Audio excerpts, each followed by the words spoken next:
Buscando la verdad y abogando por la unidad nacional en pro de la paz y la seguridad en el Ecuador, queremos saludar y dar la bienvenida en la revista de Opinión y Democracia al ingeniero Rodrigo Gómez de la Torre, presidente de la Cámara de Agricultura de la Primera Zona. Lo invitamos para hablar, dada su amplia experiencia, los grandes desafíos que tiene el sector agropecuario y que tiene hoy el nuevo ministro de Agricultura, economista Juan Carlos Vega. Rodrigo, muy buen día. ¿Cuáles son esos desafíos y prioridades? Muy buenos días, Miguel. Muy grato estar contigo. Yo creo que voy a parafrasearte a ti prácticamente. Realmente lo que necesitamos es un momento de unidad nacional, entendiendo las problemáticas de todos los sectores, no solamente desde una visión gubernamental, sino una visión transversal. Acabamos de terminar una consulta popular donde personalmente una pregunta me llamó muchísimo la atención, que haya ganado el no, que es la de reducción del número de asambleístas, lo cual implica que hay una serie de aspectos que hay preocupación en la sociedad. En temas agrícolas, yo creo que necesitamos trabajar en aspectos que no necesariamente tienen que ver con regalar kits o donar tractores o ese tipo de cosas. Yo creo que necesitamos trabajar mucho más fuerte en formación de agricultores y buscar dentro de los mismos productores la unidad. La unidad, no hablemos nacional, hablemos parroquial, para que a nivel de parroquias puedan organizarse, producir, acopiar, procesar y comercializar. Creo que para arrancar, esa sería la primera visión que te podría dar en este momento. ¿Cuáles serían los sectores más importantes que habría que acometer en una política integral del agroecuatoriano? Es que no puedes decir cuál es más importante. Podríamos decir que el camarón es el más importante porque es el que mayor exportaciones genera, o que el cacao en este momento por una coyuntura de precio ha crecido muchísimo, o irnos al sector de la pitahaya que está exportando de manera importante. Yo creo que tenemos que ir viendo las potencialidades de cada sector y ver cómo mejorar los índices de competitividad. Y aquí voy a algo muy importante. Nosotros nos enfocamos muchas veces en ver que le damos el kit, que le regalamos el tractor. Evidentemente, yo creo que hay un trabajo que sí le corresponde al Ministerio de Agricultura en coordinación con gobiernos autónomos descentralizados, municipales, que es la titularidad de las tierras, por ejemplo. Que el tenedor de tierra tenga su título de propiedad, porque muchas veces desde la misma época del IERAC no se han concretado. Pero creo que ese es el primer paso. Ahora, lo segundo, como te digo, es estudiar y capacitar a los productores en términos de cómo juntarse para llegar al consumidor final. Porque no es solamente juntarse para ver qué te da el gobierno, sino es juntarse para volverse más productivos, para volverse más competitivos. Cuando te juntas, coordinas y articulas entre productores, naturalmente el intermediario o se junta a la cadena o desaparece, porque ya deja de ser un eslabón aislado, es parte de, pensando en consumidor final, tanto nacional como internacional. Y el otro aspecto creo que es, sí es un gran reto para Juan Carlos. Juan Carlos Vega, si bien fue ministro de Economía, no es menos cierto que él es un ingeniero agrónomo, él es un zamorano. Él es un zamorano que ha trabajado en el sector agroproductivo, ha tenido vinculación directa con la agroindustria, y ahora se le presenta el nuevo reto que es asumir el ministerio, en donde tiene que también evaluar qué funcionarios deben quedarse y qué funcionarios deben retirarse, y reconocer que las entidades técnicas deben tener estabilidad en sus políticas. Porque si cada vez que cambiamos un ministro de Agricultura, que es bastante a menudo, aunque reconozco que la época de Lasso y de Daniel Noboa ha sido menos habitual, pues realmente queremos refundar la agricultura y así no va a funcionar. La agricultura tiene más años que la República y está presente desde antes de la colonia, o sea, son más de 500 años que estamos siendo agricultores en América, entonces no la refundemos, potenciemos donde podemos tener mayores ventajas competitivas. Y no quiero dejar de mencionarte algo. En estos días se ha discutido mucho el tema del acuerdo con Estados Unidos. ¿Qué posibilidades, qué retos se nos abren, qué oportunidades se abren? Y esto también va a generar amenazas. Entonces, aquí, de lo que pudimos ver la semana pasada, de que lo que se anunció esta liberación de ciertos productos y aparecieron los documentos de Estados Unidos que se abrieron de manera unilateral desde Estados Unidos hacia Ecuador, pues lo que encontramos es que había mucho desconocimiento, si cabe el término, en el Ministerio de Agricultura. Entonces, ¿qué hay que hacer? Por favor, señores gobierno, Agricultura, Comercio Exterior, Cancillería, Presidencia, ustedes están en eso. Lo primero, conversen entre ustedes, informen adecuada y oportunamente al sector privado, sea este primario, industrial o comercial, de las oportunidades que hay, inclusive si es que hay amenazas, sentémonos en una mesa, veamos las amenazas y hagamos las oportunidades.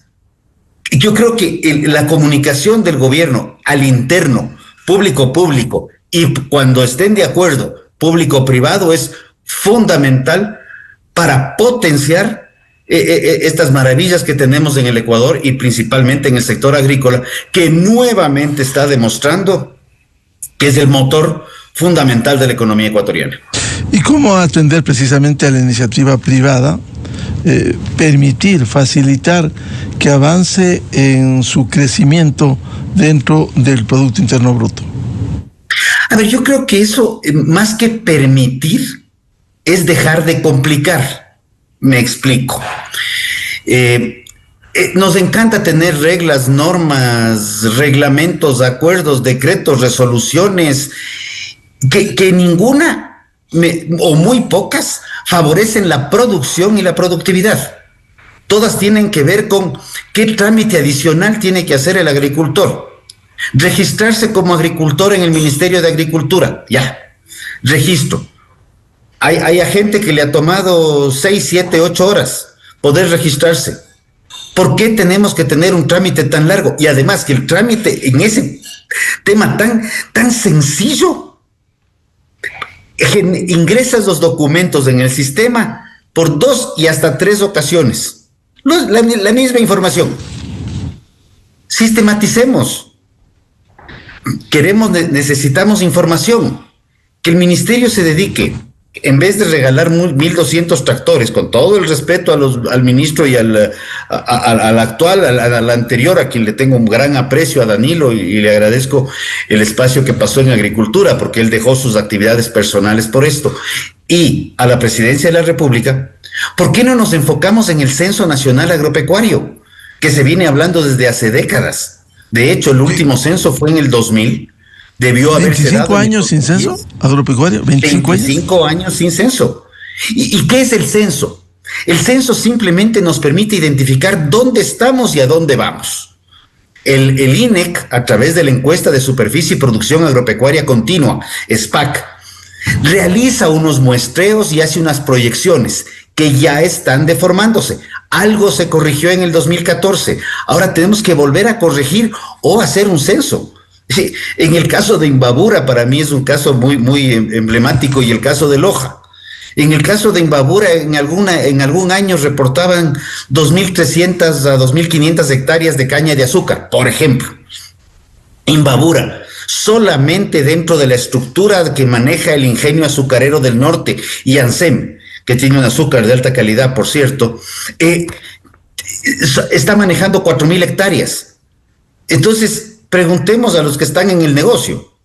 Y tenemos un desfase de 2.000, ojo. En Loja se llegó a hablar de hasta 15.000 hectáreas de arroz, cuando Loja, la provincia, maneja alrededor de 1.200, 1.500 hectáreas.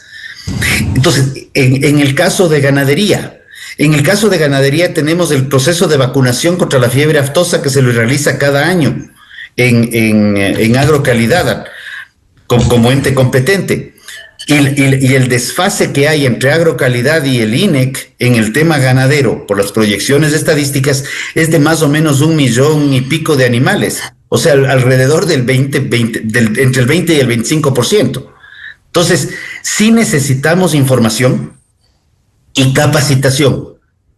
En capacitación, 2 aspectos. 1, tratar de que haya más investigación y esa investigación se traslade a través de sistemas de capacitación a productores en materia del clima. Si algo no puede controlar ningún gobierno, y peor aún los agricultores, es el clima. Entonces, veamos las proyecciones climáticas de los últimos 20, 30 años y vamos entendiendo el clima, para no hablar lo que está haciendo Europa de manera destructiva hacia el agro, que es vamos a ponerle impuestos al agro para combatir el cambio climático. No, señores, el cambio climático es una realidad que tiene que ver con la historia del planeta. Más bien, ¿por qué no estudiamos la adaptabilidad climática para que los agricultores podamos retomar ciertas prácticas o mejorar ciertas prácticas que han funcionado históricamente? Ese tipo de cosas son las que se requieren. Incentivemos la forestación y reforestación en el agro. No nos hace ningún daño, por el contrario, es altamente positivo, pero incentivémosla. No es que no puedes cortar un árbol. Quito te prohíbe cortar arbustos, no importa de qué tipo sea, porque tienen una ordenanza de árboles patrimoniales en donde a último minuto le pusieron árboles patrimoniales y otros árboles y arbustos.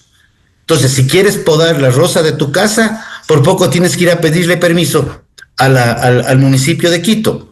Y ese tipo de ordenanzas se contagian fácilmente, peor que el COVID, a otros municipios.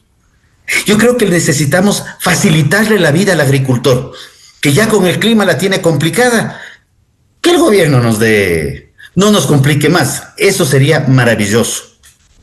Y el tema burocrático de lo que hay tanta queja desde los diferentes sectores y que más de una década no se ha podido solucionar, cómo desbrozar ese camino, cómo agilizar los procesos, la atención a las actividades productivas. Híjole, me vienen a la mente 2 palabras, la una que tiene que ver con el sector forestal y la otra que tiene que ver con un editorial de la revista Gato Pardo de hace muchos años, me parece que era de uno de los hermanos Alvarado, que decía que hay que fumigar las malas hierbas, o te diría en el caso forestal, hay que ralear un poco para que los árboles puedan crecer bien en un bosque. Realmente el exceso de burocracia que tiene el Ecuador y el exceso de trámites, trabas y complicaciones normativas que tenemos, sí realmente no ayuda al crecimiento, sino por el contrario, ayuda a la complicación. Necesitamos ver herramientas de liberar estos temas. Ministerio de Agricultura tiene las competencias de emitir la política agraria, ¿ya? Y yo creo que a través de acuerdos y coordinación con entidades internacionales no dogmáticas, podemos ir buscando mecanismos de cooperación, de cooperativismo y de desarrollo rural, porque ese es el otro tema. Cuando tú hablas y recuerdo hace años, y esto es como anécdota, en el 2012 hubo una conferencia donde se hablaba de la importancia de la tecnificación del agro. Hubo esta conferencia en el Hilton Colón donde nos hablaron durante 1 hora de la importancia de la tecnificación, la sistematización de usar tablets, usar celulares inteligentes para mejorar las condiciones de identificación de problemas y mejorar productividad. Siguiente capítulo, se pusieron un impuesto pavoroso a los celulares inteligentes y a los tablets, no sé si recuerdas. Y llegamos a un punto en el cual de los agricultores decíamos, a ver, un ratito, queremos mejorar, pero nos abarrotan de impuestos para las ventajas tecnológicas que se requieren. Ahora que se acaban de firmar contratos donde el Estado va a recibir ni sé cuántos cientos de millones de dólares de las telefónicas, yo sí me pregunto, bacán, chévere, el Estado ganó, ya, ¿Qué gana el consumidor con los nuevos contratos de telefónicas? ¿Cómo mejoramos la cobertura en áreas rurales? Eso es fundamental. Se pelean por el agua potable en las urbes, pero en el sector rural, agua potable es un concepto para escribirlo. Nosotros con suerte tenemos agua entubada.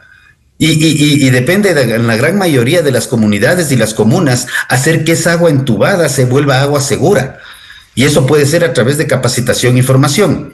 Hablamos de desnutrición crónica infantil y estamos combatiendo la desnutrición crónica infantil, donde hay que reforzar fundamentalmente la educación en territorio. No nos olvidemos que los puntos donde mayor desnutrición crónica infantil hay en el Ecuador está en las zonas rurales. Curiosamente, zonas rurales donde está la producción de alimentos, tanto de origen animal como de origen vegetal, de alto valor nutricional. Y eso es lo que hay que trabajar. Es cómo enseñarles a los jóvenes a aprovechar la leche que está en las 24 provincias del Ecuador, cómo combinar leche con granos, con esta riqueza natural que nos otorga Madre Naturaleza. Madre Naturaleza que, si bien la Constitución habla de derechos, tenemos que hablar de mecanismos de protección, porque no es cuestión de otorgarle derechos a la naturaleza y que un grupete de humanos encuentren cómo sancionar a la gente que está trabajando en el campo, porque para eso van las cosas. Seguimos en la misma lógica de las políticas ideológicas europeas. Yo creo que hay que depurar un poco y entender que debemos dejar de estar comprando ideología y comenzar a trabajar en lo que sabemos hacer y potenciarlo a hacerlo mucho mejor, y que si vienen productos, regreso a Estados Unidos, si vienen productos de Estados Unidos, tener la capacidad de decir, nosotros podemos producir igual o mejor.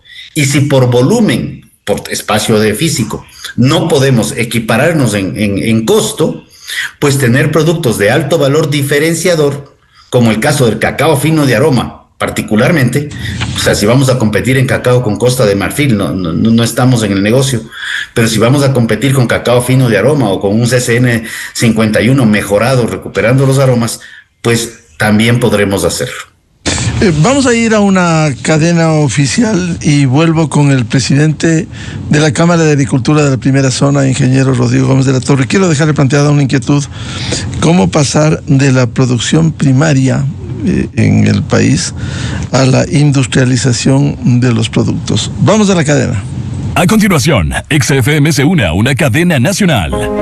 Hola, mi nombre es Carmen Landeta, tengo 53 años, estamos ubicados en la Hostería Rancho Maravita, donde brindamos el servicio de hospedaje y alimentación. Durante el paro, la vía estaba cerrada y no podíamos atender con normalidad.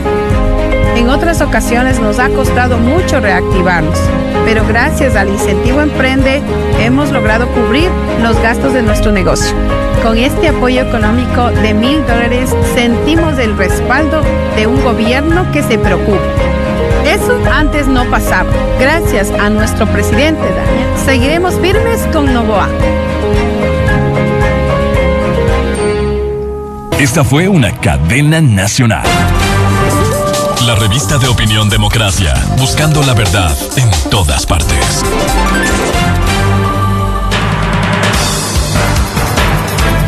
7:01 en el territorio continental ecuatoriano, buscando la verdad y abogando por la unidad nacional en pro de la paz y la seguridad en el Ecuador. Diálogo con el ingeniero Rodrigo Gómez de la Torre, presidente de la Cámara de Agricultura de la Primera Zona. Decía, Rodrigo, ¿cómo pasar de la producción primaria en el país a la industrialización de los productos, que no se queden en una exportación de productos primarios? A ver, Miguel, yo creo que hay que hacer algo que es ver las cosas al revés. Y me explico. Tenemos a la Cancillería, que tiene oficinas en cualquier cantidad de países del mundo y en cualquier cantidad de ciudades del mundo. Yo creo que necesitamos trabajar en entender cuál es el requerimiento del consumidor final. Podemos hablar el ejemplo del banano, y que lo hemos escuchado en varias ocasiones. No exportemos banano, exportemos chifles, ¿ya? ¿Y qué pasa si el europeo quiere comer banano y no quiere comer chifle? Ahí viene el tema. Si el consumidor decide que quiere banano, demos de banano. Y si hay un consumidor en alguna otra parte que quiere chifles, pues ahí nos enfocamos en el chifle. Entonces, la función del gobierno es la de investigar, ¿ya? Investigar y decirle al consumidor y decirle al productor más o menos cómo está el escenario. Estamos hablando, por ejemplo, de exportar ganado a Emiratos Árabes, ¿ya? Y a ese sector. Entonces, ¿por qué se exporta ganado en pie a esa zona? ¿Por qué no exportarle lomo? Por decirte, un lomo, un bife, las diferentes partes del ganado. Porque ellos tienen una forma de faenamiento muy particular a través de la metodología halal.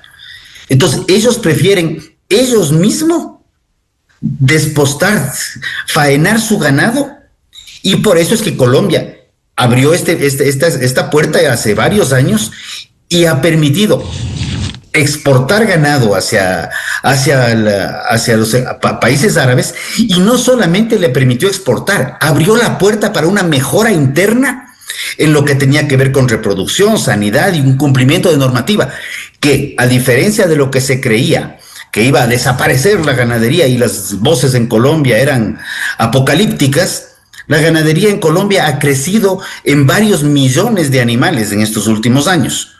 Entonces, dar la vuelta a la tortilla. ¿Qué es lo que el consumidor busca sobre cada uno de los productos? Tenemos aguacate, ha crecido importantemente. Podemos exportar aguacate, maravilloso. Eso, y podemos exportar valor agregado a través de los aceites de aguacate o los subproductos del aguacate. Lo estamos haciendo. Competir con México no va a ser fácil porque México es un gran productor, pero a través de diferenciación lo podemos hacer.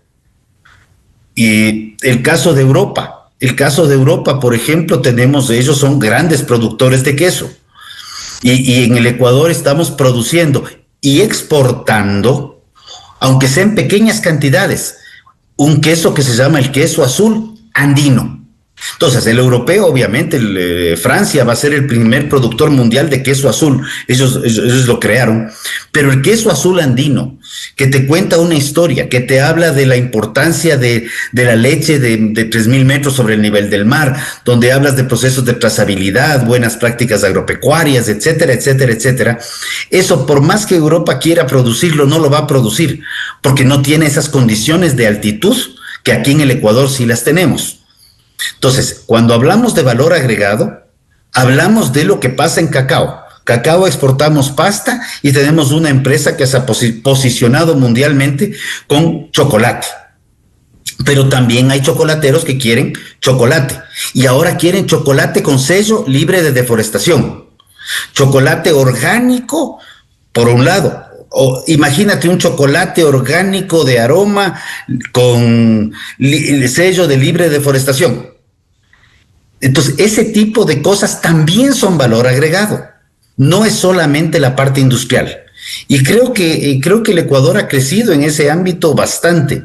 Y recuerdo cuando analizábamos el conflicto de la guerra Rusia contra Ucrania, la invasión de Rusia a Ucrania, y saltó un producto una línea de productos que se vio afectada en su momento, que era conservas de frutas, que no le tenemos mucho en el radar, pero está exportándose. Entonces yo creo que hay que entender, Chile es un gran exportador de producto primario, y eso no le hace que no exporte también industrializado. Yo creo que ahí también son las políticas de información y de entendimiento del consumidor final, que es el que va a decidir qué termina comprando. Porque si yo exporto chifles, solamente chifles de Europa, y el europeo quiere plátano, estoy complicado, porque después de la primera o segunda exportación ya no tengo quien me compre y no tengo cómo seguir vendiendo. A propósito de lo que señalaba Rodrigo Gómez de la Torre, ¿qué ha pasado en el país con el tema de investigaciones agropecuarias?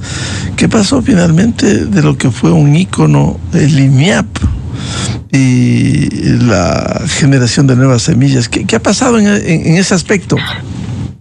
Se quedaron en 2 o 3 productos muy puntuales, y Miguel, tú me estás hablando de ese ícono de la época de los años 70 y inicios de los 80. INIAP sí ha hecho algunos procesos de investigación últimamente. De hecho, INIAP ha apoyado en la cadena en ciertas épocas en ver productos de valor agregado, como se conoce, o productos industrializados para exportación. Hay una marca que poco se comercializa en el Ecuador, que sí se está comercializando fuera, pero yo creo que ahí están las grandes deudas. Trabajo en información de qué producimos y dónde. Trabajo de información en materia climática y cómo podemos adaptarnos de mejor manera a los nuevos comportamientos climáticos. No es un tema de poner impuestos, es un tema de capacitación.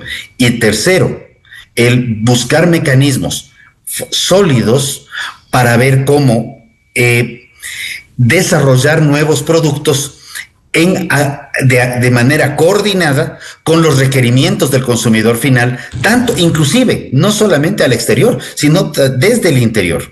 Te digo, el caso de lácteos, por ejemplo, nosotros producimos lácteo, queso madurado de altísima calidad, que podría estar compitiendo en cualquier parte del mundo, y el caso del queso azul andino, particularmente, queso azul andino ganó un premio, medalla de bronce en Europa, y acaba de ganar esa misma empresa varios premios a nivel de Latinoamérica.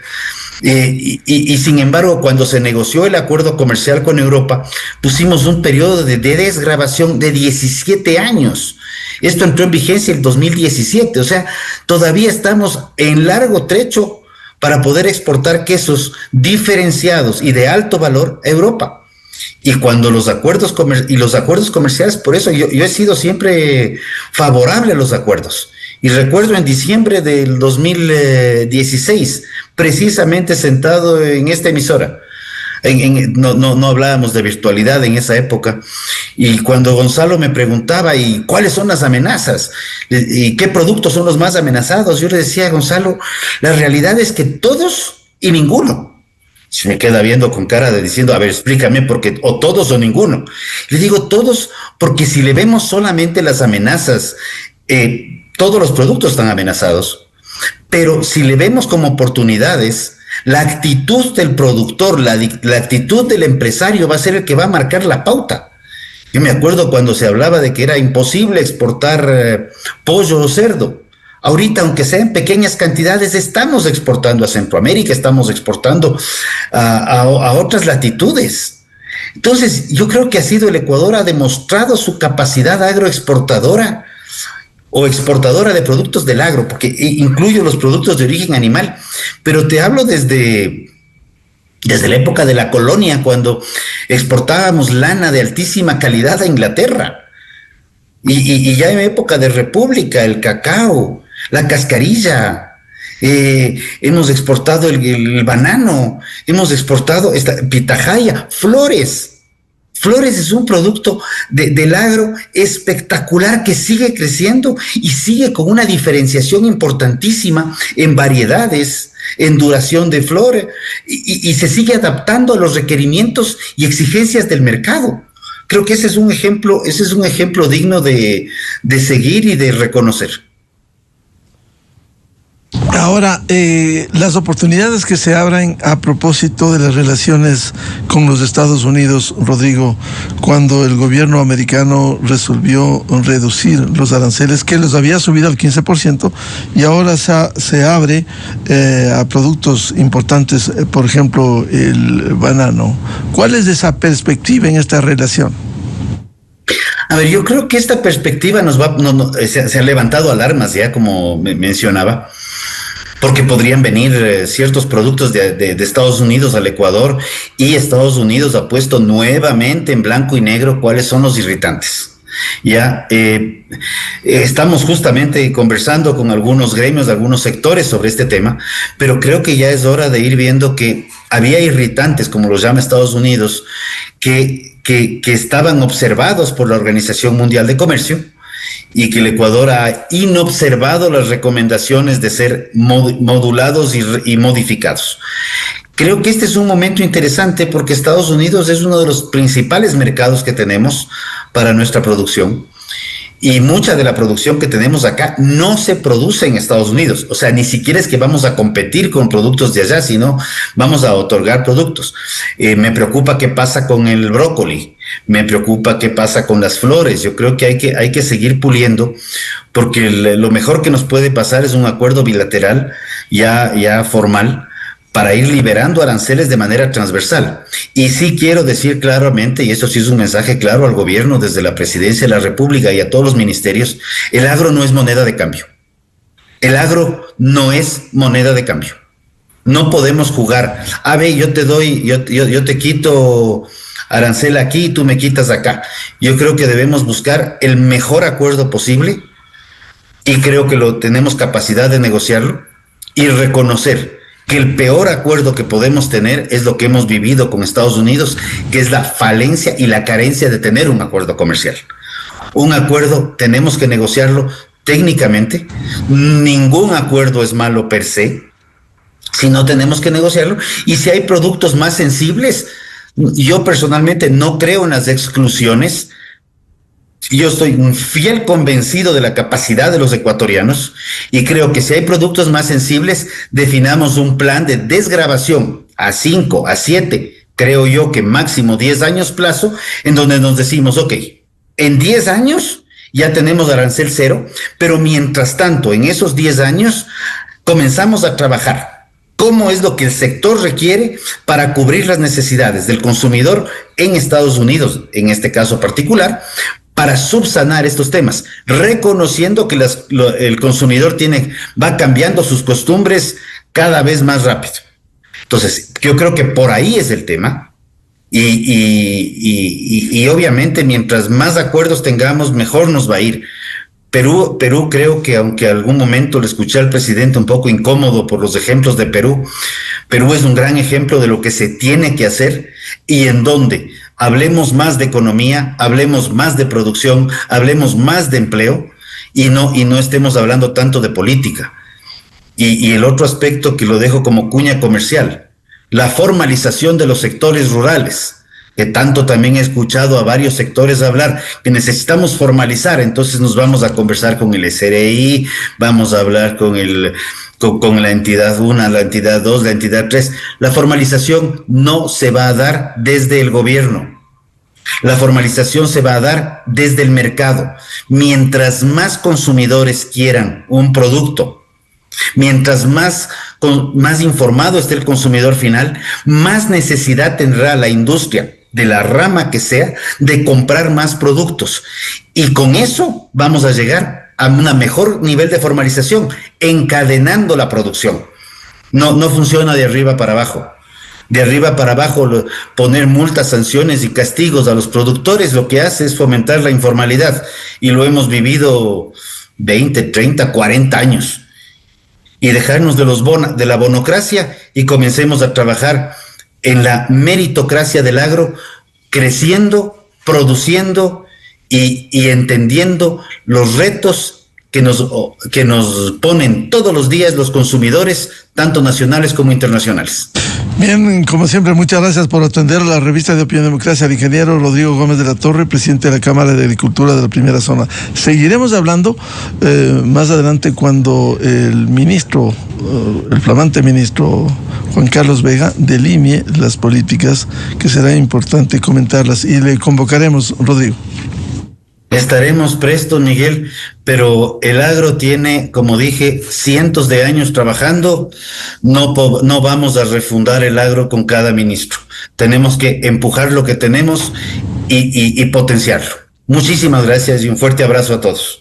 Muchas gracias. Rodrigo Gómez de la Torre, presidente de la Cámara de Agricultura de la Primera Zona. 7:16 en el territorio continental ecuatoriano. Vamos a una pausa y ya volvemos. Diálogo previsto con el exministro de Economía y Finanzas, Fausto Ortiz, y el experto tributario, doctor Napoleón Santamaría, para hablar sobre las alternativas que tiene el gobierno para atraer la inversión.